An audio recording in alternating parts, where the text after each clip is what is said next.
Hi, this is Rx tuning point. நம்ம last வீடியோவில் Rx100 misfiring issue அப்படின்னு ஒரு வீடியோ அப்லோட் பண்ணியிருந்தோம். ஸோ அதை அப்லோட் பண்ணுற முன்னாடி already carburettor air filter rate valve எல்லாம் செக் பண்ணிட்டோம். அது எல்லாமே அதில் உள்ள ப்ராப்ளம்ஸ் எல்லாம் கிளியர் பண்ணிட்டோம். ஸோ நெக்ஸ்ட்டு டவுட் உள்ள area magnet oil seal. So அந்த மேக்னெட் எல்லாம் ரிமூவ் பண்ணிவிட்டு செக் பண்ணும்போது அதில் ஆயில் சீல் லீக் இருக்குது.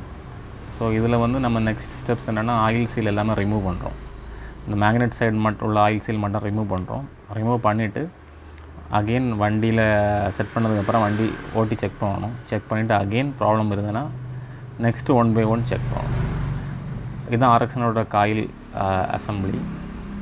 இதில் இந்த காயில் உள்ள வேல்யூஸில் எதுவும் மிஸ் மேட்ச் இருந்தாலுமே நமக்கு மிஸ்ஃபயரிங் இஷ்யூஸ் வரும். அது ஃபர்தர் வீடியோஸில் ஆட் பண்ணுறேன்.